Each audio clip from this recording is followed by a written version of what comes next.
ഉണർന്നതും ഉറങ്ങിയതും ലഹരിയുമായി എന്നാണ് Justin Bieber പറഞ്ഞത്. ഇദ്ദേഹം ആദ്യം ഉപയോഗിച്ചത് മരിജുവാന എന്ന ഡ്രഗാണ്. ഇതിൽ അടങ്ങിയിരിക്കുന്ന ടാറും കന്നാബിനോയിഡ്സും പല്ലുകൾക്ക് കറ വരാൻ കാരണമാകും.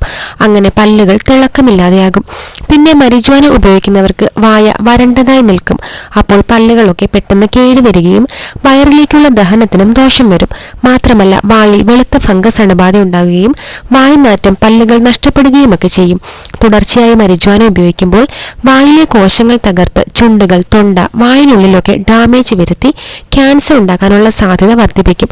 പിന്നെ ജസ്റ്റിൻ ബീബർ കുറെ കാലം കൊക്കെയിൻ ഉപയോഗിച്ചു. ഈ കൊക്കെയിൻ വലിയൊരു ലഹരി മരുന്നായി അറിയപ്പെടുന്നതാണ്. ഇതിലുള്ള കെമിക്കൽസ് പല്ലുകളിലെ ഇനാമിൽ അതിവേഗം നശിപ്പിച്ച് ആഴത്തിൽ ദ്വാരങ്ങൾ ഉണ്ടാക്കും. പിന്നെ ജസ്റ്റിൻ ബീബർ പാർട്ടികളിൽ എക്സ്റ്റേസി, മോളി എന്ന് പറയുന്ന ഡ്രഗുകളാണ് ഉപയോഗിച്ചിരുന്നത്. ഇതും ക്ലബ് ഡ്രഗ്സ് ആണ്. ഇവയും മറ്റുള്ള ഡ്രഗുകൾ ഉപയോഗിക്കുമ്പോൾ ഉണ്ടാകുന്ന എല്ലാ പ്രശ്നങ്ങളും പല്ലിലുണ്ടാക്കും. കൂടാതെ ഇവയ്ക്ക് മോണരോഗങ്ങളും സൃഷ്ടിക്കാൻ കഴിയും.